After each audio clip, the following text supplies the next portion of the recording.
Bonjour à tous, bienvenue dans ce nouveau numéro de Si on parlait sport sur TV 78, l'émission à ne surtout pas manquer sur vos écrans et également en podcast si vous êtes un passionné de sport local. Aujourd'hui, il y aura comme toujours des analyses techniques, des décryptages et surtout une dose de bonne humeur comme toujours pour m'accompagner. Une vraie Dream Team, la crème de la crème. Nos chroniqueurs sont avec nous sur ce plateau. Présentation en musique comme d'habitude. On commence à ma droite, musique, c'est un immense sportif, il adore le sport et le combat pour ses idées tel un guerrier dans l'arène, il connaît tout sur tout. Philippe Volac, responsable de sponsoring chez Orange en Ile-de-France, est avec nous pendant une heure. Bonjour à tous. Comment allez-vous Philippe? Très bien, c'est la semaine olympique et paralympique, je suis en pleine forme. Voilà, justement, on va en parler légèrement plus tard dans l'émission. Vous connaissez la thématique? Je connais bien la thématique. J'y ai participé, on en parlera tout à l'heure. Voilà. On continue à gauche, musique. Vous reconnaissez sa musique. Il joue toujours serré défensivement pour remporter la victoire. Sa devise pourrait être un 1-0. Ça me suffit tant qu'il y a la victoire au bout. Il est très rigoureux techniquement et tactiquement. Il a appris tout cela en regardant la Juventus Turin, notre italienne lover. Grégory Canale est avec nous pendant une heure. Bonjour Philippe, bonjour à tous.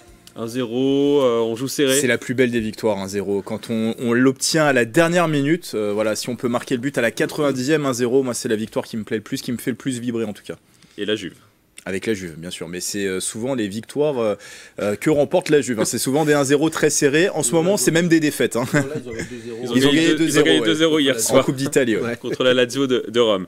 On repasse de l'autre côté. Musique, vous reconnaissez sa musique qui nous vient tout droit des contrées du nord du département des Yvelines, plus précisément de la ville d'Épône. C'est un spécialiste rugby, mais il s'y connaît dans tous les sports et notamment sur le sport yvelinois. Il connaît la maison. Nicolas Dandry est avec nous pendant une heure. Bonsoir à tous. Comment allez-vous? Très bien, un petit chat dans la gorge quand même. Un petit chat dans la gorge? Ouais, les changements de température, on passe de l'hiver au printemps. Vous êtes en forme vous aussi? Mais ça va, on maintient la forme quand même. Forme olympique? Forme olympique, semaine olympique et paralympique, donc oui, forcément, en forme olympique. On termine de l'autre côté, musique, c'est une légende vivante, ses paroles sont scrutées avec attention à chaque émission, il fait la pluie et le beau temps dans les Yvelines, il pousse parfois de petites gueulantes, mais c'est pour la bonne cause à chaque fois. Notre Jean-Miss National est avec nous pendant une heure. Bonsoir. Bonsoir. Coach, comment allez-vous? Michael, bonsoir les copains. Salut. Bonsoir à tous. Toujours en pleine forme. Petite pensée pour quelqu'un qui nous a quittés trop tôt. Voilà, il se reconnaîtra. Et comment allez-vous sinon? Sinon, ça va pleine forme. Pleine forme. Pleine forme, olympique. vraiment olympique. Alors, tout à l'heure, j'ai eu une panne de micro. Ça a été réparé? Ça a été réparé, oui, c'est bon. On vous entend bien normalement. En régie, on confirme, on l'entend bien? Merci beaucoup. Oui, c'est bon, on vous entend. Parfait. Merci. Alors, avant de passer au programme de l'émission, on va parler des Jeux Olympiques et plus précisément de la semaine olympique et paralympique. Cette semaine, c'est la 8e édition de cet événement et des animations sont programmées un peu partout. C'était le cas notamment à Saint-Quentin en Yvelines. 500 jeunes ont pu profiter d'animations et découvrir des disciplines au Vélodrome national et au Golf national. On écoute l'une des organisatrices. C'est un événement qu'on met en place depuis quelques années pour promouvoir en fait le sport dans les établissements scolaires. Donc on permet en fait à de nombreux élèves de découvrir du handisport, mais aussi de nouvelles pratiques qui vont entrer au JO comme le breakdance ou le skate. La question sur cette thématique, peut-on pousser les jeunes à faire du sport avec ce type d'initiative? Oui ou non? Oui pour vous tous. Vous êtes unanime sur la question. Oui. Jean, c'est à vous. Je vous vois sourire. Oui. Bien sûr que ce genre d'initiative ne peut que entraîner les jeunes à faire du sport, puisqu'il est justement présenté un panel très complet de différentes disciplines. Et mis à part aller sur les fédérations en question quand on veut faire un sport, c'est ce genre d'événement qui permet de regrouper énormément de disciplines sur un même site et qui permet surtout aux jeunes de pouvoir s'essayer un peu à tout. Et c'est comme ça, vu qu'avec le monde que draine ce genre d'événement, que l'on attire des jeunes à faire du sport pour le bien-être de tout le monde. Grégory. Ouais, on peut être que d'accord. Ouais, le sport, c'est porté avec ses valeurs olympiques. Le sport, c'est bon pour la santé physique, pour la santé mentale. C'est bon également pour la sociabilité. On va rencontrer du monde. Il y a une forme de partage. Mais après, au-delà du sport, la semaine olympique, c'est aussi porter les valeurs de l'olympisme. On parle ici d'un événement qui a lieu. Alors la dernière fois, c'était en 1924 en France pour les Jeux olympiques d'été. On n'aura pas le choix dans la date pour la prochaine édition des JO. Donc c'est un événement qui doit être vécu vraiment à fond par les jeunes notamment. Et là, en l'occurrence, on l'a vu dans le son, on l'a entendu dans le son, il y a aussi une dimension de faire découvrir le handicap, voilà, favoriser peut-être l'inclusion, d'aller vers l'autre, de changer les regards sur le monde du handicap, parce que on va faire découvrir des sports paralympiques, mais il y a aussi des rencontres qui sont organisées au sein des EHPAD, des établissements de santé mentaux qui sont présents sur le territoire de Saint-Quentin-en-Yvelines. Donc c'est toutes ces valeurs et je pense qu'une semaine olympique et paralympique, c'est une bonne chose pour les rappeler à ces jeunes. Philippe Volac. Bah, moi, je vais faire un petit affront 78 parce que hier, j'ai participé à la journée olympique, la journée des champions et championnes à l'Adidas Arena à la porte de la Chapelle. Et vous vous en vantez. Et oui, parce que j'ai vraiment découvert ce que c'était qu'une journée avec tous les sports breakdance qu'on a vu, le handisport, du sport fauteuil, avec tous les recteurs. En plus, il faut bien montrer que c'est aussi par rapport à l'école aussi, ça va de la maternelle à l'université, c'est ça qui est quand même important. Il y a les professeurs aussi qui sont là. Il y a plein de gens. Hier, il y avait des athlètes qui vont participer aux Jeux Olympiques et Paralympiques. Et j'ai vu vraiment quelque chose toute la journée que c'était. En plus, les recteurs d'académie et rectrices d'académie étaient là en plus hier. Et j'ai trouvé avec aussi Estanguet et Madame la Ministre aussi qui était là aussi. Mais je veux dire, j'ai trouvé, en plus, il y avait il y a que le sport, mais il y a aussi question ludique aussi. Il y a quelque chose de ludique. Ils font c'est en mathématiques, ils disent ça, et il y a des verts, rouges et tout ça, et ils peuvent orienter les jeunes vers un sport, tel ou tel sport, par rapport à leur capacité qu'ils ont. Et ça, j'ai trouvé ça sensationnel, je veux dire, hier, vraiment, et du monde, mais enfin vraiment plein de jeunes. Vous avez pu discuter avec les jeunes ? Oui, bien sûr. Ah, ils étaient pris au jeu. En plus, on a eu de la chance parce que d'abord, il faisait beau et c'était un peu dehors et à l'intérieur. Mais je veux dire, ils étaient vraiment... et ils se prenaient au jeu. Il y avait de tout. Hein. C'était pas que des sports qu'on a l'habitude. Il y avait de l'escrime, il y avait de tout. Je veux dire, les jeunes, ils ont vraiment... ils étaient enthousiastes. J'ai vu que de l'enthousiasme toute la journée d'hier. Mais il y avait vert, jaune, rouge. Il n'y avait pas orange ? Si, il y avait orange parce qu'on a fait des... Ah bon ? Bien joué, oui, c'est ça. Si, on a fait des ateliers sur... ça s'appelle les magiciens du numérique, sur le cyberharcèlement en plus qu'on a fait. Bien, le rebond est très bon. Nicolas Dandry. Beaucoup de choses ont été dites et ce qui est bien, c'est que cette semaine des Jeux Olympiques et Paralympiques revient chaque année. Les organisateurs ont le choix dans la date, ils le mettent soit début d'été, soit début du printemps. On le voit que ça a été mis début du printemps cette année pour accompagner cette dynamique vers les Jeux Olympiques qui vont débuter le 26 juillet prochain. Je ne sais pas s'il y a besoin de le rappeler, mais le sport, ça a déjà été dit. Et ce qui est bien, c'est que ça s'inscrit là dans le cadre scolaire. C'est-à-dire que là, c'est durant une journée d'école, les professeurs emmènent les élèves faire du sport. Et c'est la volonté de ce que veut faire le gouvernement dans le cadre de l'héritage des Jeux Olympiques. C'est-à-dire qu'il faut accompagner la France pour encore plus qu'elle devienne une nation sportive, à la fois pour une sportive olympique, mais je pense aussi aux personnes en situation de handicap qui peuvent aussi pratiquer du sport. Et c'est l'occasion, ces journées-là, de découvrir des sports qu'on ne connaît pas, comme disait Philippe, que ce soit le golf, comme au golf national de Saint-Quentin-en-Yvelines, ou l'escrime. L'escrime, c'est vrai que c'est un sport qui est difficilement praticable parce qu'on n'a pas forcément tous les équipements. Et emmener les élèves faire découvrir ce genre de sport pour derrière peut-être qu'ils deviennent des futurs champions d'escrime ou de golf, et c'est que bénéfique pour la France et pour eux aussi. Est-ce qu'il y avait quand même une saveur particulière cette année avec les Jeux Olympiques qui sont là dans quelques semaines, quelques mois ? Forcément, alors moi j'étais pas présent sur site, je crois que c'est vous qui étiez présent sur site. Parce que, moi je pense qu'il y a un engouement particulier. On parle de olympisme, de paralympisme depuis des années maintenant, et là ça y est, on est, on va dire, dans la dernière ligne droite avant d'atteindre cet événement. Oui, sur les différents événements sportifs, de toute façon qu'on a l'occasion de couvrir sur les Yvelines, on sent qu'il y a un engouement particulier, et on ne parle que de JO, là c'est vraiment dans toutes les têtes en vue de cette échéance qui arrive cet été. Apparemment ça s'est bousculé au niveau des professeurs, notamment pour réserver les créneaux pour ces journées olympiques et paralympiques.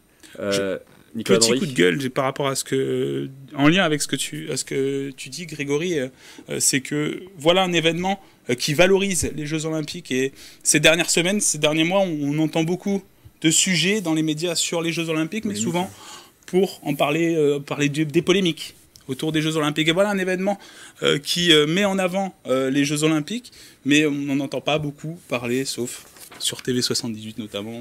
Merci pour mais la voilà, petite mais c'est vrai que je trouve ça dommage. Je trouve ça dommage parce que c'est un événement qui met en avant les Jeux Olympiques et on entend très peu parler, alors que ces dernières semaines, on entend surtout parler des polémiques autour des Jeux Olympiques. Il faut penser que c'est la 8e édition quand même, hein, mine de rien. Et moi, sincèrement, j'en avais pas trop entendu parler avant. Et là, on voyait que l'enthousiasme. Hier, on parlait de 115 jours ou quelque chose comme ça des Jeux Olympiques. Là, on commence à se dire... Moins de 4 mois. Ouais, c'est quand même... ça vient. Et puis on voyait, hein, de toute façon, l'engouement... La flamme olympique dans quelques jours maintenant. Ouais, j'ai la photo où j'ai la flamme olympique. C'est l'une des étapes, en tout cas, dans ce calendrier avant les Jeux Olympiques et Paralympiques. Alors, nous allons maintenant passer au programme de l'émission. Aujourd'hui, nous allons parler de natation. Un grand Open était organisé à Saint-Germain-en-Laye. On parlera aussi du futur stade du PSG. Il semblerait que Saint-Quentin en Yvelines soit en pôle position. Mais avant de parler de ces thèmes, on va parler football et du FC Versailles. Le FC Versailles, club classé à la 13e place de National, est un club qui voit très grand après l'annonce d'un partenariat surprise avec le pilote de Formule 1 Pierre Gasly. Les propriétaires ont conclu un partenariat avec le média en ligne Combini. Les deux visent une cible commune, les 15-25 ans. Objectif, créer une identité de club. Plusieurs projets sont en cours de préparation.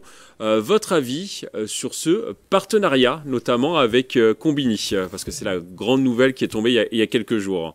On valide ? Ouais.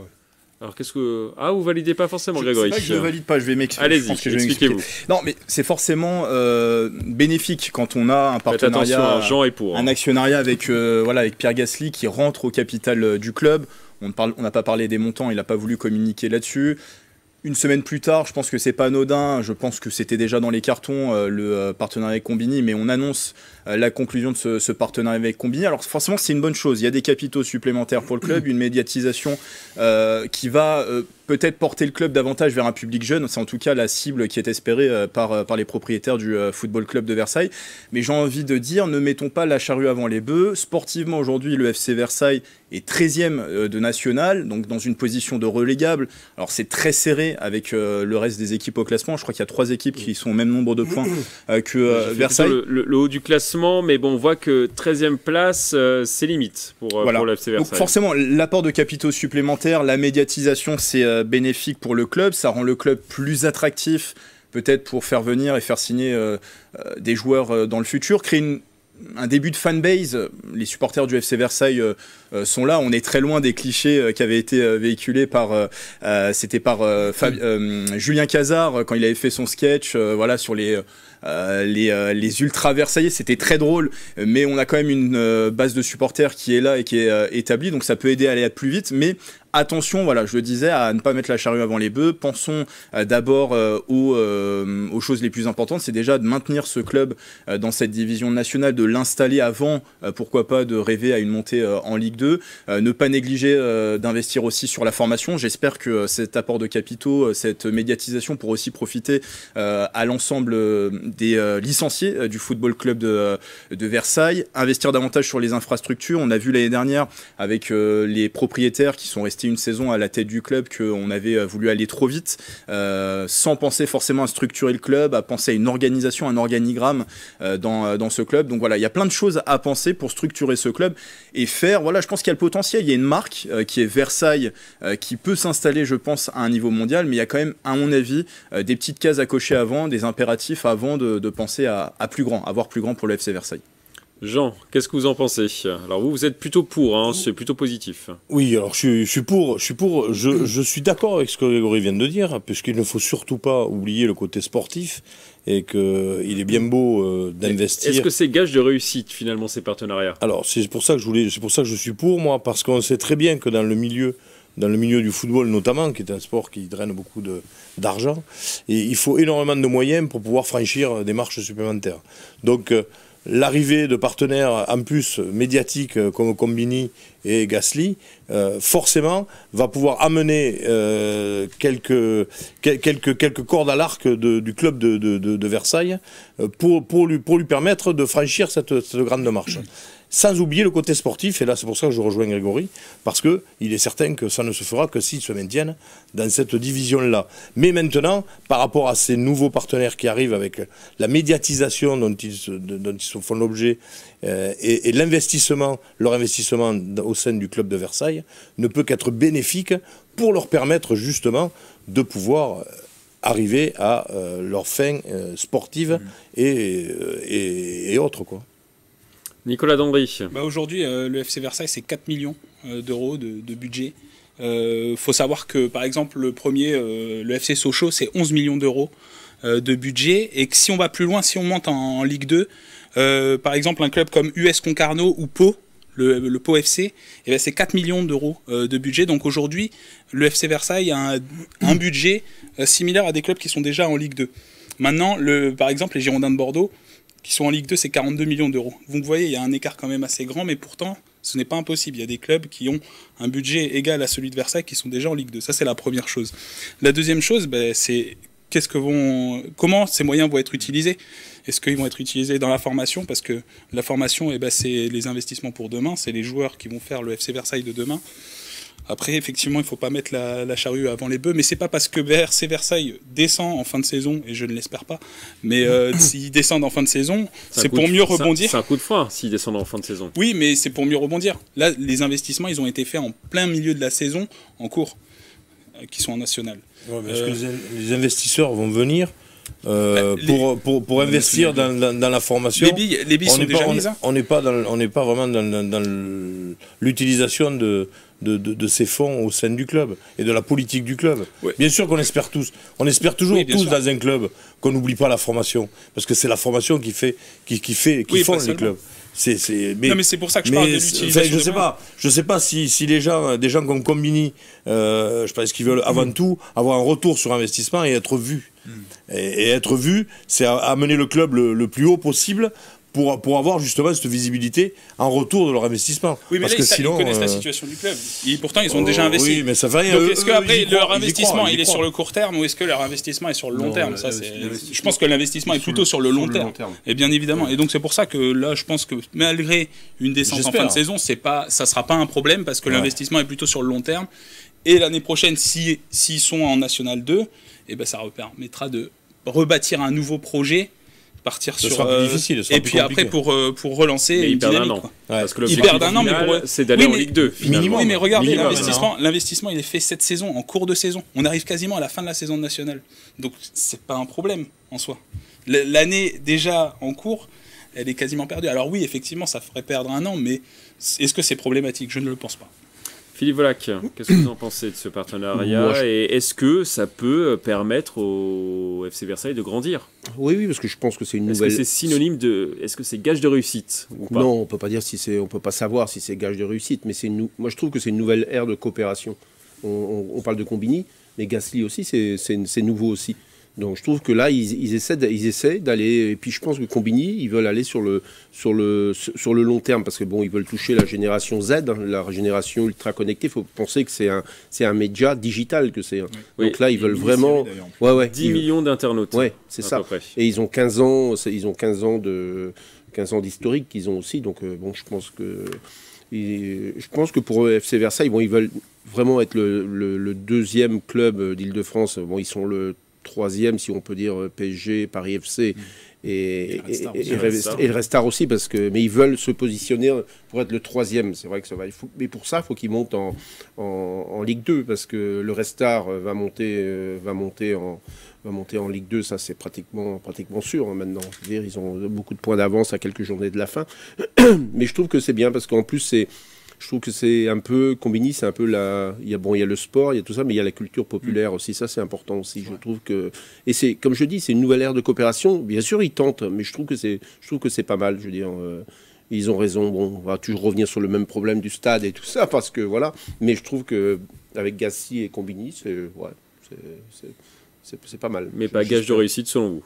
Pas gage de réussite. On peut jamais être gage de réussite. Au début, on a bien dit du FC Versailles, quand ils ont été loin en Coupe de France, ou on en a assez parlé sur le plateau de là, on pensait gage de réussite, et ben on disait que tiens, un nouvel entraîneur, lui, ça c'est un gage on disait gage de réussite ou pas. Ils ont quand même changé plusieurs fois de là, donc je pense que c'est ça aussi que faut faire attention. Grégory. Pour répondre à la question gage de réussite ou pas, alors il y a un autre exemple, mais dans des plus basses divisions dans les Yvelines, c'est celui du Vinsky FC. Vinsky FC, donc c'est du nom du youtubeur Vinsky qui a des millions d'abonnés. Il a joué notamment avec Cristiano Ronaldo, pour citer un exemple de vidéo. Il a créé son propre club dans les Yvelines. Il a mis du temps avant de monter, malgré de l'argent, malgré des sponsors qui sont venus. Alors on ne parle pas des mêmes divisions, mais il est très longtemps resté ancré dans cette D5. Là aujourd'hui, ils sont en D3. Le club commence à se structurer, ils investissent aussi sur la partie jeune, mais pour prouver que c'est pas parce qu'on met de l'argent, c'est pas parce qu'on attire des sponsors qu'on va tout de suite obtenir des résultats. Et là, en l'occurrence, c'était dans la plus basse division des Yvelines, en D5. Nicolas Dandry. On a l'exemple avec le Paris Saint-Germain, qui depuis des années met de l'argent. Alors certes, il est champion de France, mais il n'a jamais atteint la Ligue des Champions. Donc l'argent ne fait pas tout. Il y a d'autres choses qui rentrent en ligne de compte, notamment le facteur identitaire, le facteur joueur collectif et sportif sur le terrain. Non, l'argent ne fait pas tout dans le sport. Et au niveau de ce partenariat avec Combini, il y a l'objectif de faire une mini-série sur la vie du club, comme le club de Wrexham au Pays de Galles, un club qui vient de monter en 4e division, racheté par Rob McNally et Ryan Reynolds. Je ne sais pas si j'ai bien prononcé le nom de famille de Rob. Ils sont montés, donc ils étaient en 5e division, ils sont montés en 4e division, ils seront peut-être en 3e division professionnelle, effectivement. En 3e division, peut-être bientôt. Ils veulent recréer un peu ce schéma-là avec un fort engouement des jeunes, notamment basé sur une histoire qui se crée au fur et à mesure des saisons, une mini-série. C'est aussi par ça qu'ils doivent passer Versailles, peut-être pour attirer des supporters. Jean, qu'est-ce que vous en pensez ? Je ne sais pas si vous connaissez cette série. Je ne connais pas la série, mais par contre, c'est assez risqué de comparer avec l'Angleterre. Parce que l'Angleterre, il y a un très, très gros engouement au niveau du public. Et même à bas niveau, il y a énormément de monde dans les stades. 4e division en Angleterre est professionnelle. Et ça, par rapport à la France, attention, Pays de Galles, je précise. Oui, Royaume-Uni. Voilà. Je me reprends. Parce que alors, si un Gallois m'entend dire anglais, alors là, je suis fusillé. Non. Tu as mis la cravate galloise. Voilà, j'ai mis la cravate galloise, donc ils peuvent pas. Non, c'est pour ça. Donc c'est compliqué quand même de comparer avec l'Angleterre. C'est vrai que c'est un exemple. C'est vrai, il faudrait mais on en est loin quand même. Versailles est très très loin de remplir un stade. Donc à part vraiment sur des grandes manifestations, comme son épopée en Coupe de France il y a 2-3 saisons. Qu'est-ce que vous en pensez, Philippe, vous ? C'est compliqué de, on peut pas comparer avec mettre en place ce projet-là, un peu comme ce qui se fait au Pays de Galles. C'est innovant en France, donc il va falloir voir. Puis la France on peut pas comparer, comme on l'a dit, comme Jean l'a dit, on peut pas comparer la France en Angleterre. C'est vrai que d'abord par rapport au nombre de spectateurs, Versailles, il va falloir qu'ils remplissent un peu parce qu'ils font 2500 ou 3000 spectateurs. On n'est pas encore arrivé à... Alors déjà que le Paris FC chez eux ont déjà du mal aussi à remplir. Ça, de toute façon, c'est la France. On n'est pas un pays vraiment de sportif. Je trouve que voilà, on va voir un exemple. De toute façon, l'exemple, il va être aussi les Jeux Olympiques. On va voir. Moi, j'ai vu les Jeux Olympiques. J'ai été là-bas en Angleterre en 2012. Et tout était rempli. C'était vraiment rempli. Et là, je pense pas que ça le fera. On a encore beaucoup de chemin à faire. C'est vrai que sur l'engouement en Ile-de-France, à part le PSG, il n'y a que le Red Star qui arrive à remplir des stades. Alors le stade Bauer à Saint-Ouen est quand même plus petit, mais on est sur aussi une identité de club bien plus populaire. Il y a une vraie histoire du côté du Red Star. Il y a tout à écrire encore du côté du football club de Versailles. Mais est-ce que finalement, de s'adresser à cette génération Z, comme il l'appelle, la génération des années, on va dire 95, 2000, 2005, est-ce que finalement, c'est pas là l'objectif d'un club comme celui-là, de créer une identité de club à partir de cette génération-là qui sera peut-être supportrice dans les prochaines années. Oui, et c'est peut-être aussi des manières qui évoluent de regarder le football, peut-être des séquences découpées, je sais pas. Surtout, voilà, avec une mini... En tout cas, il y a une évolution, c'est sûr. Avec une mini-série, si la mini-série nous propose, comme le fait l'équipe de France, et d'ailleurs les vidéos de l'équipe de France sont prévu sur YouTube, ça s'appelle Les yeux dans les bleus. L'équipe de France de football, de rugby. De rugby, chaque semaine, à chaque compétition de l'équipe de France, on a une vidéo qui dure à peu près 6-7 minutes, qui revient sur les coulisses de la préparation du match. Ah là, ça sera apparemment le même objectif. Et bien en fait, moi ce qui m'intéresse dans ces vidéos, c'est de voir comment vit le groupe. Quelles sont les interactions entre l'entraîneur, les joueurs entre eux, comment ça se prépare mentalement à un gros match.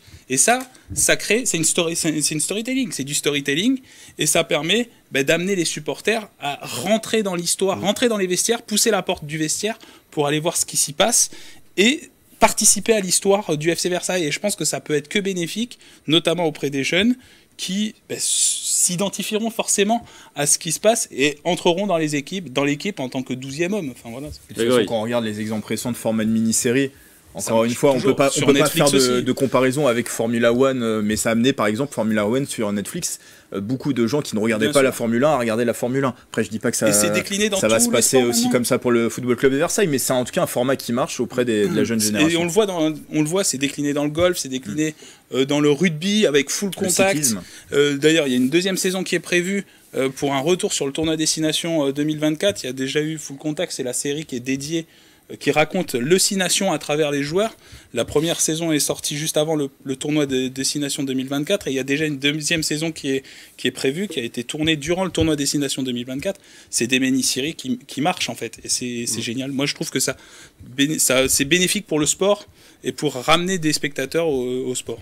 Bon, en tout cas, on continuera à suivre le FC Versailles et ses peut-être futurs partenariats. On va voir comment ça va évoluer. On va passer à l'envolée de Grégory, le moment le plus incroyable de cette émission. De quoi allez-vous nous parler aujourd'hui, Grégory ? Une compétition qui commence à s'installer petit à petit comme une référence parmi les meetings de natation. C'est le Giant Open. Cela fait 2 éditions désormais que l'événement organisé par la Fédération française de natation et le groupe Event Team remplace le traditionnel Open de France. Et pour la deuxième fois, la finale se tenait au Dôme de Saint-Germain-en-Laye les 23 et 24 mars dernier.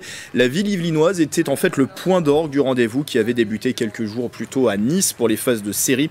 Car le Giant Open, c'est un concept inédit, un circuit d'une semaine, des mini-meetings, un format court très intéressant pour la préparation des athlètes aux Jeux Olympiques. On a vu beaucoup de nageurs qui étaient ici l'année dernière aussi. Et plusieurs de nageurs sont plus vite que l'année dernière. Ça, c'est une bonne nouvelle dans une saison olympique, bien sûr. Et d'avoir une compétition comme ça, avec une bonne ambiance, avec beaucoup de public, c'est important dans notre préparation olympique, bien sûr. Effectivement, comme pour la première édition l'an passé, dont on voit des images, l'ambiance était au rendez-vous. Il fallait se réveiller tôt pour assister au show. Seulement 600 billets étaient en vente pour prendre place sous le magnifique dôme, une œuvre de l'architecte Louis Blanchet. Les conditions pour les nageurs y sont optimum. Le grand bassin est olympique et peut accueillir les sportifs de haut niveau désireux de se préparer pour les Jeux Olympiques et Paralympiques de Paris 2024.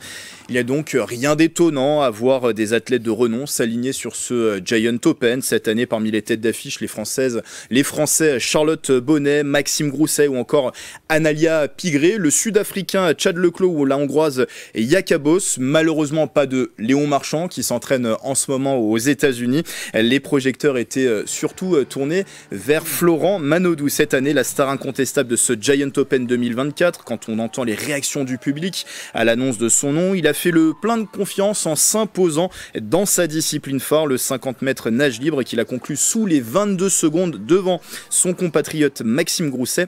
Un Florent Manodou, vous le voyez sur ces images qu'on a vu très très affûté, même si lui n'est pas encore tout à fait satisfait de sa forme.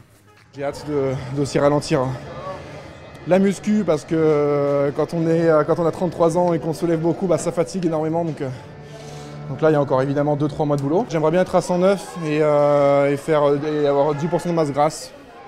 Là, je suis à 107 avec 12%, donc je ne suis pas très loin, je suis plutôt sec. On est au mois de mars, donc j'ai encore le temps. 107 kg, 12% de masse graisseuse. Attention, c'est un peu trop, Florent. Pour mieux faire, peut-être qu'il peut prendre contact avec nous autour de la table. On peut lui donner quelques conseils en termes de fitness, en termes de forme, parce qu'on est des spécialistes ici. Non, blague à part, très grands spécialistes. Ce sont des événements en tout cas qui font du bien, comme ce Giant Open et surtout à quelques encablures de Paris 2024 pour dire à nos athlètes tout simplement qu'on les aime, pour montrer aussi qu'il y a une longue liste d'événements phares qui se tiennent dans les Yvelines et qui concernent plusieurs disciplines. Dans les dernières années, la Ryder Cup, l'Open de France en golf, les championnats du monde ou d'Europe en cyclisme sur piste, le Paris-Nice pour la route, le Paris-Versailles ou encore l'Eco-Trail en running. Aucun doute, les Yvelines sont bien une terre de sport. Votre avis sur cette envolée? Bravo Grégory, comme d'habitude. Bravo. Grand travail. Bravo. Je vous dis, on l'enregistre toutes les 2 semaines environ. Si on parlait sport, pendant 2 semaines, il ne fait que ça. Et vraiment, il la peaufine, son envolée jusqu'au bout. À chaque fois, je me plonge dedans. Ouais, vous plongez dedans. Bravo Grégory. Vous voyez, il peaufine vraiment même les blagues pour être au top. Alors, qu'est-ce que vous en pensez de cette compétition à Saint-Germain-en-Laye? Nicolas Dandry. Oui, c'est une bonne chose, c'est encore un événement d'envergure nationale, voire internationale, parce qu'il y avait des nageurs venant du monde entier, encore une fois dans les Yvelines. Et à noter, je ne sais pas si vous l'avez croisé quand vous y êtes allé, mais il y avait même Sia Colissi, le capitaine de l'équipe d'Afrique du Sud de rugby, championne du monde 2023, qui était présent à l'événement. Donc comme quoi ça attire. Il n'a pas nagé, hein. Non, il n'a pas nagé, mais il est venu par curiosité, comme quoi c'est un événement qui attire même des personnalités. Il est dans les Yvelines, il était au rugby club de Versailles. Il est même allé voir les joueurs du rugby club de Versailles. Donc un joueur qui est arrivé au Racing 92 au début de saison et qui vit les événements sportifs qui sont sur le territoire Alto Sequané, mais aussi dans les Yvelines. Et je trouve ça bien qu'un tel événement attire aussi des personnalités sportives de ce genre, autres que des nageurs. Il nage dans le bonheur. Hein. Il nage dans le bonheur. D'ailleurs, s'il veut venir sur le plateau de TV78, il est le bienvenu. C'est dans les Yvelines aussi. Bah oui. Philippe, voilà, qu'est-ce que vous en pensez du coup? Est-ce que c'est à faire, à refaire cet Oui, parce événement? qu'en plus, c'est juste au début du printemps, c'est la chasse aux papillons. Donc, il y a ça aussi. Donc c'est juste je crois que c'est le 21 ou 22 mars. Non, puis ce qu'il faut regarder sérieusement, c'est aussi que c'est un cercle des nageurs aussi. Comme on parle des cercles des nageurs de Marseille beaucoup. On parle beaucoup des cercles des nageurs de Marseille. Et là, c'est un cercle des nageurs ouest Saint-Quentin-en-Yvelines ou Saint-Germain-en-Laye. Et je trouve que c'est bien parce qu'en plus, ils sont associés, ils grandissent. En plus, il faut regarder ce qu'il y a après. Ils sont associés avec un lycée, un collège. Ils ont des classes d'excellence. Oui, ils drainent tous les nageurs de la région. Ouais, je trouve que c'est bien et ça fait une bonne pub. En plus, c'est un super endroit où est-ce qu'ils sont. Le lieu est top. Le dôme, c'est le Grand Dôme, c'est ça, le dôme qu'ils appellent ça. Il était totalement refait le dôme. Années, et je trouve 3-4 ans à peu près. Je trouve que c'est bien parce que je pense qu'on va plus en parler dans les Yvelines que quand il était sur Paris, tu vois. Et je pense que c'est pas mal. Puis il faudrait que ça grandisse. Il y avait 600 spectateurs, mais si ça peut encore grandir, ce serait. Oui, c'est ce serait bien. La piscine en fait est limitée. Voilà, parce qu'il y a 600 places ouvertes. Puis il y a aussi beaucoup de journalistes, une grosse médiatisation aussi cette année. Donc les places sont chères. Mais sold out sur l'ensemble de la compétition. C'est une étape pour les Jeux Olympiques. Enfin, c'est une étape dans la préparation des nageurs dans les Jeux Olympiques. C'est pour ça aussi qu'il y avait beaucoup de monde. Est-ce que c'est une préparation pour des nageurs aux Jeux Olympiques qui vont faire ils se préparent. C'était plus du test pour les nageurs. C'était un meeting pour se tester. Florent Manoudou, par exemple, c'était une date dans son calendrier pour préparer les Jeux Olympiques. C'est le début de sa préparation sur plusieurs mois. Il a fait beaucoup de musculation, il l'a dit précédemment. Il a combien déjà? 107 kilos et 12% de masse graisseuse. Et son objectif, c'est 109 kilos avec 9% de masse graisseuse. Voilà.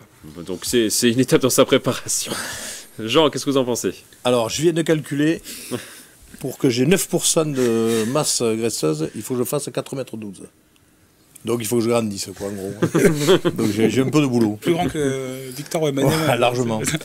Donc, alors je ne vais pas revenir sur ce qui a été dit autour de la table. C'est une belle compétition. Et moi, je mets juste un petit bémol, malheureusement, c'est qu'il n'y a que 600 places à vendre. Parce que justement, quand on veut développer un événement sportif de cette envergure, peut-être malheureusement, alors je dis malheureusement parce que peut-être que ça quitterait les Yvelines, parce que la piscine, la capacité d'accueil du public de cette piscine de Saint-Germain ne permet pas d'aller certainement plus, mais il est vrai que on voit dans les tribunes il n'y a plus de place. C'est vrai, on l'a vu, on a vu les images. Donc, en voyant les images, on se dit, c'est compliqué, quoi. C'est compliqué.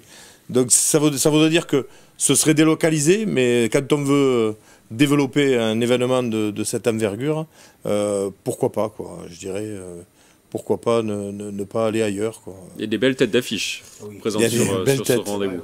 Il y a des belles têtes. Et puis, comparé à d'autres disciplines, eux au moins, ils ont eu le choix dans la date, donc elle tombe à pic, et tous les ans, c'est la même, ils prennent la même, donc c'est une habitude. Il vaut mieux que ça tombe à pic que couler à pic. Hein. Voilà, c'est une bonne habitude. Alors, on va maintenant parler football américain et des Templiers d'Elancourt, l'une des équipes phares de Saint-Quentin en Yvelines. Ça va mal pour les Templiers dans le championnat de 2e division. Après 5 matchs disputés, les Saint-Quentinois n'ont remporté qu'une seule victoire. Ils ont marqué seulement 48 points contre 131 points encaissés. Ils sont pour l'instant 4e et bon dernier de leur poule. La question sur cette thématique, est-ce que vous êtes inquiets pour les Templiers d'Elancourt? Vous votez, messieurs. Vous êtes partagés. Nicolas, partagé Grégory, partagé Jean. Et oui, Philippe Volac. Ouais. Alors, on va commencer par vous, Philippe. Ouais. Vous êtes le plus décidé, en tout cas, dans votre réponse. Je suis inquiet, pas... Alors, vous êtes inquiet. Pourquoi? Inquiet. D'abord parce que l'année dernière, déjà, ils se sont sauvés vraiment avec d'extrême justesse l'année dernière déjà. Cette année, ça démarre mal aussi. Et ça démarre vraiment mal parce que les points qu'on a rattrapés, qu'on a perdus, ils ne se rattrapent pas. Hein, je veux dire. Et je pense que j'ai un peu peur qu'ils soient dans une dynamique encore de l'année dernière où ils étaient vraiment limite. Ils ont failli descendre en D3. Et quand tu descends après en D3, en plus, c'est un sport qui a besoin de visibilité. Et s'ils descendent en D3 ou s'ils ont des résultats qui sont médiocres, c'est pas ça qui va faire. Voilà, ils ont en plus 5 équipes qu'ils ont au club, 5 équipes en comptant le flag. Et non, moi je trouve que je suis quand même inquiet parce que c'est pas une bonne dynamique. Hein. Un match sur 5, après tu peux toujours te rattraper, mais ouais, pourtant ils ont une bonne équipe. Enfin, je trouve qu'ils ont des bons joueurs, ils ont une bonne, mais là ça prend pas. Grégory, qu'est-ce que vous en pensez? Inquiet pour la dynamique, et effectivement, quand on a une seule victoire en 5 matchs, il faut se poser des questions. À domicile, Je rappelle pour les téléspectateurs, ils commencent leur championnat un peu plus tard que les autres, pas au mois de septembre, mais au mois de janvier. Grosse difficulté aussi à domicile, même si l'unique victoire, je crois que c'était à domicile, si je dis pas de bêtises. Par contre, pas inquiet parce qu'il reste des matchs, alors pas beaucoup cette saison, donc il va falloir saisir les opportunités. Et le système des descentes aussi un peu particulier dans ces championnats de foot US où c'est les 2 clubs les moins structurés parmi les clubs qui terminent dernier de leur poule qui descendent. Les Templiers sont parmi les clubs les plus structurés dans cette 2e division, donc c'est pour ça que je me fais pas trop d'inquiétude, mais attention tout de même, à pas avoir de mauvaises surprises en fin de saison, donc il faudrait bien terminer et au moins essayer d'aller obtenir, là du coup ils sont à 5 matchs, il leur reste du coup 3 matchs si je calcule bien, parce qu'ils sont, je suis pas très mauvais en maths, mais peut-être que c'est ça, mais s'ils arrivent au moins à obtenir 2 succès sur 3 matchs, 4 matchs, allez 2 succès sur les 4 matchs, voilà, je suis très mauvais en maths, je l'avais dit, mais s'il y a 2 succès sur les 4 matchs, ça peut être pas mal. Nicolas, comme on dit, c'est à la fin du bal qu'on paie l'orchestre. Donc la note elle sera servie à la fin de la saison. Et du coup, pour le moment, ils ont encore leur destin en main. Au classement, ils sont derniers, mais je crois qu'ils n'ont pas trop de marge. Ils n'ont pas trop de marge face aux 2 équipes qui sont au-dessus d'elles. Je crois qu'il y a Savigny-le-Temple et Paris. Il y a les Météores, les Dragons. Météores sont premiers. Et Myrmidon. Il y a plusieurs conférences. Voilà. Les Météores sont premiers. Je crois qu'ils jouent contre les Météores ce week-end. Et je crois que c'est contre les Météores qu'ils ont gagné leur tout premier match de la saison. Et en fait, après, il suffit d'une victoire contre les Myrmidons ou les Dragons pour passer 3e ou 2e au classement. Les Météores sont déjà loin, donc comme je l'ai dit, tant que la saison n'est pas terminée, il y a encore de l'espoir et je pense que les Templiers peuvent saisir donc ce n'est pas dramatique selon vous? Ce n'est pas dramatique, il reste encore 4 matchs, donc c'est pas dramatique. Jean? Tout a été dit. Tout a été dit, j'étais partagé justement, parce que effectivement, sportivement, ils sont sur une mauvaise série. Mais on vient de voir le calendrier. Le classement plutôt, on vient de voir le classement. Ils sont dans un mouchoir de poche avec les 2 équipes au-dessus d'eux. Donc sportivement, on ne peut pas encore les enterrer et leur dire que c'est fini et que c'est foutu. 4 matchs, une victoire ou 2, ils peuvent se retrouver 2e de poule. Donc ça va très vite. Vu le classement, ça peut aller très vite. Donc on ne peut pas encore dire que c'est fini pour eux. Et puis tant mieux, il faut toujours espérer et qu'il y aura des jours meilleurs, hein, parce que c'est une équipe qui a quand même l'habitude de cette division. Oui, justement, j'allais le dire, c'est une équipe quand même qui a de l'histoire. Hein. Ils ont été finalistes d'une Coupe d'Europe en 2005, ils ont été vice-champions de France en 2008, ils ont été champions de D2 en 2003, vice-champions de France de D2 en 95, 96, 2012. Donc c'est une équipe qui compte dans le paysage du football américain en France. Ça vous fait pas mal quand même de les voir à cette place-là, quand on voit toute l'histoire qu'ils ont. Ça fait toujours du mal de voir des équipes historiques dans des disciplines descendre un petit peu, mais c'est la loi du sport malheureusement. Ça fait partie du sport. Hein. Un jour on est très bon, le lendemain on est moins bon, et les résultats sportifs sont impardonnables. 6e meilleure équipe européenne en 2009. Après, c'est vieux 2009. Voilà, ce qu'il ne faut pas oublier aussi, c'est qu'il y a des joueurs cadres qui sont partis. Il y a une nouvelle équipe qui est en place au niveau de la présidence. Il faut aussi laisser le temps au projet de, on va dire, reprendre des couleurs. Je pense qu'il faut leur faire confiance. Il y a une équipe jeune qui a la tête des Templiers, qui a l'air d'avoir de la suite dans les idées. Donc laissons du temps aussi au projet. Il faudrait qu'il n'y ait effectivement pas une relégation, parce que ça mettrait un coup d'arrêt à ce projet. Mais s'il reste dans cette division 2 casque d'or, je pense que ça peut être une bonne chose aussi pour l'avenir. Nicolas Dandry, tout a été dit. Tout a été dit. Après, c'est clair que l'historique, l'héritage, comme on dit, legacy en Nouvelle-Zélande, c'est très important. Et je pense que des fois, il faut regarder dans le rétroviseur, s'appuyer sur l'héritage pour trouver la force dans les moments difficiles comme celui-là, voir ce qu'on a été auparavant, les titres qu'on a pu emporter ou les parcours qu'on a effectués pour tirer cette force et puis retrouver le plus haut niveau possible, quoi. En tout cas, on souhaite bon courage aux Templiers d'Elancourt pour la suite de leur saison. On va maintenant parler de voile contre vents et marées. L'équipe de Stan Azwan a travaillé sans relâche pour remettre le monocoque d'Éric Bellion à flot. Victime d'une collision sur la dernière transat Jacques Vabre à l'automne dernier suite à de nombreux débris liés à la tempête Ciaran. Le bateau a dû subir une greffe de coque de 14 mètres carrés, une opération très délicate. Sans cela, il n'aurait peut-être pas pu participer au futur Vendée Globe. Le Versaillais de 47 ans devrait donc participer à cette course mythique cet automne. La question sur cette thématique, cette épreuve avec son bateau, va-t-il renforcer sa détermination à réaliser une performance sur son prochain Vendée Globe ? Vu tout ce qu'il a vécu. Détermination, oui. Est-ce que ça va renforcer sa détermination ? Oui, vous êtes partagé, Philippe. Pourquoi ? C'est quand même la voile du Vendée Globe, c'est quand même.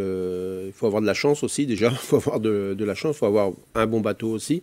Mais je veux dire, il est vraiment déterminé. Hein, je veux dire. Et puis moi, je regardais un peu tout ce qu'il a fait. Donc, ce qui s'est passé finalement, ça ne va pas renforcer encore plus sa détermination ? Si. Il a abandonné assez rapidement sur la transat. Ouais, il a quand même fait beaucoup d'abandon. Mais il est atypique quand même, Éric Bellion. Ouais, c'est ça, il est quand même vachement atypique parce que tout ce qu'il a fait à côté, il faut regarder ça aussi. Il amène des centaines de personnes il a emmené des centaines de personnes sur un voilier, enfin il appelle ça un fer à repasser, qu'il disait ça, c'était de 8 mètres de long, il disait que c'était vraiment un truc à réparer, mais je trouve ce serait bien qu'il fasse quelque chose pour moi, il a une vraie philosophie. Après, il faut je sais pas, je pense que oui, il a dû trouver, il est dans humainement, le côté humain. Après, c'est le financement, parce que c'est pas donné, et j'espère qu'il a trouvé... Son nouveau bateau, du coup, il a un nouveau bateau, il a lancé sa construction, c'était en 2023 qu'il est sorti des chantiers. Il a construit son nouveau bateau avec Jean Lecam, il a pour objectif de rivaliser avec ceux qui ont des foils, notamment. Lui, il n'en a pas, hein. Il a des dérives droites qui permettent de réaliser des trajectoires plus tendues et de parcourir moins de distance. Il veut faire de ce bateau un exemple pour la sobriété, notamment. Nicolas Dandry, qu'est-ce que vous voulez rajouter ? Je vous laisse finir ou pas ? Allez-y, c'est pas l'homme qui prend la mer. C'est quoi ? C'est la mer qui prend l'homme. Bravo. Déjà, voilà, bon, trêve de plaisanterie au-delà de ça. On n'est pas sur la bonne émission, là. Effectivement. The Voice, n'oubliez pas les paroles. Non, au-delà de la blague, c'est l'histoire que vous racontez, c'est justement cette alliance entre Éric Bellion et Jean Lecam. Je trouve ça génial. En fait, ils se sont alliés à la fin du Vendée Globe 2016 où Éric Bellion a terminé 9e. Et en fait, ils se sont unis pourquoi ? Pour bâtir un bateau commun. C'est-à-dire qu'ils vont faire des économies. Donc ils mettent pas de foil, pardon. Et donc ils ont pris la décision à deux de ne pas en mettre et de choisir la dérive droite. Ils ont un bateau commun. Pourquoi? Pour faire des économies sur la construction du bateau. Je crois que ça leur a coûté 4 millions d'euros. Au lieu de 8 à 9 millions avec foil. Et donc là-dessus déjà ils ont fait des économies. Donc c'est une histoire humaine, encore une fois. Éric Bellion qui partage ce projet avec Jean Le Cam. Et du coup je pense que ça peut les amener l'amener en tout cas vers une bonne performance sur le Vendée Globe, parce que ils travaillent à deux sur le projet. Et avec ce nouveau bateau, ils l'ont conçu tous les deux ensemble et ils peuvent se partager l'expertise sur ce qui ne fonctionne pas et ce qui fonctionne par rapport au navire. Et Jean Le Cam n'avait pas de foil, hein. C'était en 2021, il a terminé à 10 heures du premier. Donc finalement, même sans foil, il n'était pas très loin. Oui, mais ils ont le temps depuis 2021, ils ont eu le temps d'améliorer le bateau. Jean, qu'est-ce que vous en pensez? La fiole, il faut passer. Non, mais bon. Ils ne mettent pas de fuel dans leur bateau. Ni de fiole, ni de fuel. Hein. Mais bon, non, mais c'est une bonne chose, c'est une très bonne chose. On parlait de la détermination d'Éric Bellion, et forcément, c'est un garçon qui en a, parce que pour faire le Vendée Globe, il en faut énormément. Et moi, je suis toujours admiratif de ces grands sportifs qui s'inscrivent sur cette compétition internationale de renom, parce que c'est vraiment quelque chose d'extraordinaire, tant sur le plan sportif qu'humain. Et donc si en faisant ce genre de compétition on n'a pas de détermination, je crois que c'est même pas la peine d'y aller. Donc là après je sais pas si honnêtement le fait d'avoir une avarie et d'avoir greffé une coque lui redonne un temps quand même assez record, oui, mais je pense pas que ça lui redonne de la détermination. Je crois qu'il en a à revendre et qu'il n'a pas besoin de ça, et voilà. Et donc le reste a été dit avec brio. Grégory. Bon, tout a été quasiment dit. Oui, sur la détermination, une épreuve comme celle-ci, on l'avait reçue en visio dans cette émission. C'est vrai qu'il était assez abattu après son abandon contraint sur la dernière terminer Transat. cette course. Il voulait la terminer parce que ça a été dit, au-delà du projet sportif, il y a un projet aussi qui va au-delà sur l'environnement, aussi pouvoir rivaliser avec des bateaux, des bateaux qui volent sur l'eau. Lui veut revenir à une navigation un peu plus traditionnel, même si on ne peut pas parler de navigation traditionnelle, mais en tout cas lui sur la conception du bateau il est dans des plus gros classiques on va dire, et du coup oui, sa détermination, je pense qu'elle ne peut être que plus grande après cette épreuve. Malheureusement, ça ne fait pas tout dans la voile. Il y a le talent, il y a la détermination, mais il y a aussi les impondérables. On peut tomber à n'importe quel moment sur des objets flottants non identifiés, des OVNI si je ne dis pas de bêtises. Donc malheureusement, il y a toujours une part d'impondérable, d'inconnu, qui peut ruiner des efforts qui ont été faits pendant de nombreuses années. On l'a vu aussi notamment avec l'autre Yvelinois, Louis Burton. Laurent Bolitin, Louis Burton. Ouais. Bateau conçu en Italie. À préciser quand même. Donc chapeau peut-être artistique. C'est solide du coup. Par contre, du coup, moi j'ai appris qu'on pouvait faire des greffes de coque. Ça, j'étais pas au courant. Greffe de coque. Mais on l'a appris grâce à Éric Bellion. Il a participé au Vendée Globe en 2016. Il avait terminé 9e après 99 jours en mer. Est-ce que vous pensez qu'il peut faire mieux? C'est pile ou face. Ouais, je pense que son objectif c'est de faire mieux, forcément. Et lui, il s'est fixé ça. C'était son premier Vendée Globe en 2016. Dans la mesure où il n'avait pas fait celui de 2021, du coup, et il repart là. Oui, donc bien sûr, son objectif est de faire mieux. Quand on voit que Jean Le Cam a terminé 4e, on peut se dire qu'avec un bateau, ce sera pas Jean Le Cam sur le bateau, mais on est sur une démarche similaire. Et là, pour le coup, Éric Bellion, qui avant était dans des démarches un peu plus, de découverte du monde, de mettre en avant l'environnement. Là, il a des vrais objectifs sportifs. Il nous l'a dit la dernière fois. Donc, il peut espérer, pour moi, au moins dans le top 10. Il va pas pour découvrir, il y va pour potentiellement faire un top 10, voire même plus haut. Ouais, peut-être gagner. Peut-être même gagner. Si ça a été construit en Italie. Tout est possible. Il peut faire la route de Rome. Tout est possible. Alors le 29 mai, en tout cas, il participera au New York Vendée pour commencer la préparation du Vendée Globe. On termine par notre page débat. Je vous propose de terminer par un débat sur le PSG, alors que les discussions sont rompues entre Anne Hidalgo et Nasser El Khelaifi sur la vente du Parc des Princes. Le maire de Saint-Jean-Manlé, Arnaud Péricard, a dit qu'il ne pouvait pas accueillir dans sa ville le PSG, bien que la commune ait une histoire commune depuis 1970 avec ce club. Mais celui-ci a apporté son soutien au projet de l'Ouest parisien, le seul endroit selon lui qui peut accueillir un stade de 60 000 places minimum. Par ailleurs, on sait aussi que des réunions régulières sont organisées entre les équipes de 50 ans en Yvelines et les dirigeants parisiens. Le président de 50 ans en Yvelines, Jean-Michel Fourgouze, va d'ailleurs au Qatar prochainement officiellement pour parler d'Airbus, une entreprise aéronautique et de défense basée dans sa commune. Il devrait quand même rencontrer à cette occasion l'émir du Qatar. On sait que le terrain proposé par 50 ans en Yvelines plaît beaucoup. La question sur cette thématique, est-ce que vous commencez à y croire? Du PSG ici à 50 ans en Yvelines. Non pour vous, Philippe Volac. Oui, vous y croyez. Grégory Canalé. Oui, vous y croyez. Jean.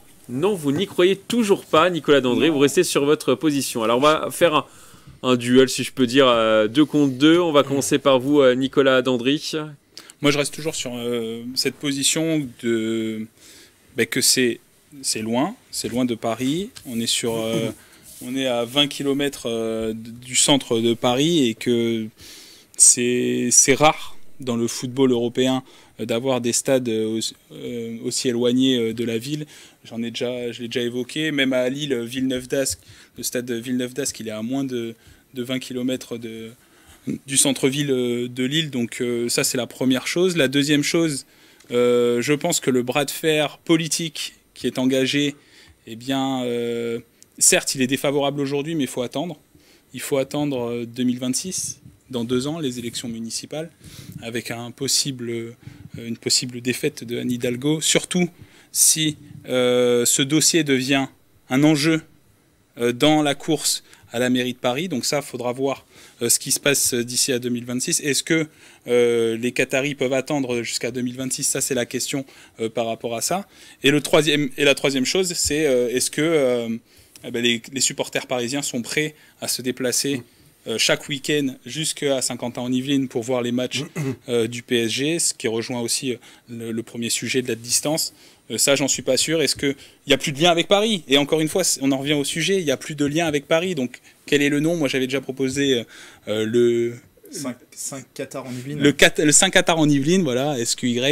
Voilà, trêve de plaisanterie, mais il n'y a plus de lien avec Paris si le PSG installe son stade à 50 ans en Yvelines. On fait déjà les contre, ensuite on fera les pour. Allez. Philippe Volac. Ben moi déjà je vois dans Vous le êtes contre, hein. je suis contre. Je vois déjà dans le stade les supporters chaque match depuis qu'il y a eu l'annonce, enfin qui restait pas là, il y a des banderoles à tous les matchs par rapport à ça dans la tribune bien sûr Auteuil. Est-ce que ça sera pris en compte? Ouais, les supporters ils sont obligés de prendre en compte au niveau des supporters. Et moi, je me dis, est-ce que c'est pas pour voilà, quand je vois à Londres, il y a combien de clubs, de stades et tout, et nous, on n'est même pas capable à Paris de garder un stade. Il y a aussi à Londres, il y a Manchester, il y a tout ça. Je veux dire, je comprends pas qu'on n'arrive pas. Et moi, je vois pas ailleurs. Bien sûr, il y a le foot. À Londres, c'est un petit peu particulier parce qu'il y a le centre de Londres et ils ont inclus la banlieue aussi. Oui, la banlieue aussi. Mais Paris, PSG, c'est là, c'est Boulogne, c'est voilà. Ou alors, je me disais encore, il aurait pu le faire. Allez, juste à côté, à Saint-Cloud ou à Auteuil. Tu te dis, c'est vraiment à côté, tu vois. Mais là, il n'y a pas de possibilité. De toute façon, c'est simple. Hier j'étais à Aulnay. Aulnay, il parlait pareil, il défendait sa paroisse aussi, parce qu'Aulnay aussi est à Gonesse, Aulnay et les prétendants Montigny-Bretonneux, Aulnay-sous-Bois, en Seine-Saint-Denis, Gonesse dans le Val d'Oise et Joinville dans le Val-de-Marne a été écarté, parce que ça ne répond pas au cahier des charges. Ah oui. Non, mais moi, on va laisser la parole au pour. Oui. Grégory, vous commencez. Nicolas a commencé, c'était l'un de ses arguments, a dit, est-ce que les Qataris pourront attendre 2026? Les Qataris n'attendront pas 2026. Ils veulent aller très vite, on l'a vu par le passé sur certains dossiers, ils veulent régler les questions très vite.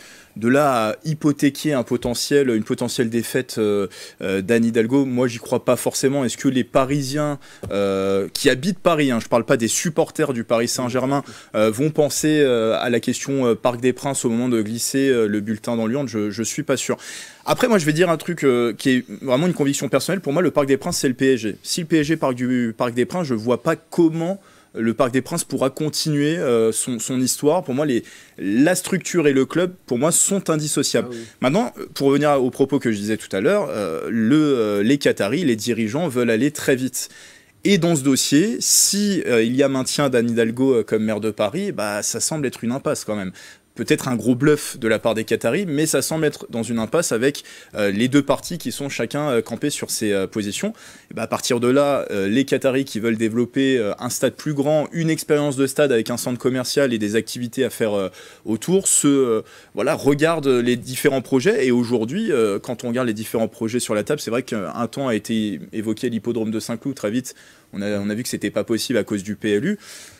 Finalement, les seuls dossiers qui restent en lice, l'un des seuls dossiers qui reste en lice, c'est celui de Saint-Quentin-en-Yvelines, qui, ok, est loin, mais on va dire... il faut que ce soit dans un rayon de 20 km autour du Et on reste dans la partie ouest, alors pas de Paris, mais c'est l'ouest francilien, donc on reste... Il y a une petite logique. Le centre d'entraînement est à Poissy, donc on reste dans la logique yvelinoise. Et en fait, quand on raye tous les autres projets, celui de Montigny revient régulièrement. Il coche en tout cas toutes les cases pour accueillir le stade du PSG. Donc à mon avis, ça reste quand même une piste très crédible, cette piste Montigny. Jean, c'est à vous. Tout à fait. Je rejoins mon camarade. Jean-Pierre. Tout à fait, je rejoins mon camarade. Parce que de toute façon, des stades à Paris, il n'y en a qu'un, il n'y a que le Parc des Princes. Donc si le Parc des Princes c'est foutu, il faut bien qu'il trouve une solution. Et cette solution, alors tu parlais de l'Angleterre, mais l'Angleterre, il n'y a pas que Londres, il y a Londres et la banlieue. D'accord. Donc là, si on fait la même chose, nous, c'est Paris et la banlieue, et donc Saint-Quentin rentre dans ce cadre aussi. Faut pas, et je pense pas que c'est une partie des supporters de la porte d'Auteuil, de l'aile Auteuil de Paris, qui va faire pencher la balance, parce que les Qataris ont d'autres objectifs en tête, et quand on pense au développement et aux projets qu'ils ont dans l'escarcelle, je pense pas que ça fera pas pencher la balance. Il leur faudra, et rapidement, je suis d'accord avec Grégory, ils attendront pas 2026, et encore moins une hypothétique gamelle d'Anne Hidalgo aux élections. Ça, je pense qu'ils s'en moquent. C'est où ça se fait maintenant, où ils vont se diriger vers un projet plus viable, où ils pourront faire ce qu'ils veulent. Et quand on voit ce dont ils sont capables, ces gens-là, quand on voit ce qu'ils font chez eux dans le domaine des constructions, on peut se dire qu'ils risquent de faire, si ça se fait, un truc magnifique. Et qui reste encore aussi dans la logique, comme disait Grégory, dans les Yvelines, près du centre d'entraînement du PSG. Donc pourquoi pas? Moi je dis pourquoi pas. Très rapidement, parce qu'on arrive à la fin de cette émission, Nicolas Dandry. Moi je reviens sur le sujet aussi de l'attractivité touristique. Paris a beaucoup à perdre si jamais le Paris Saint-Germain décide d'installer son stade en dehors de Paris, parce qu'il n'y aurait plus d'attache avec la ville de Paris, et il y aurait une perte économique, je pense, importante pour Paris, parce qu'il y a beaucoup de touristes qui viennent juste pour le PSG. Et je dirais que beaucoup de touristes font le déplacement pour aller au château de Versailles, donc pourquoi pas 50 ans en Yvelines pour aller voir le PSG. Bien vu. On a gagné. C'est la fin de cette émission, on vous mettra pas d'accord, on l'a bien compris, on en reparlera sûrement dans une prochaine émission. C'est déjà la fin de cette émission. On va terminer comme d'habitude par une citation. Aujourd'hui, je vous propose une citation du nageur Mark Spitz. Il en a gagné 7 médailles d'or lors des Jeux Olympiques d'été de 1972 à Munich. Nous aimons tous gagner, mais combien aiment s'entraîner? Je vous laisse méditer sur cette phrase. À bientôt sur TV 78.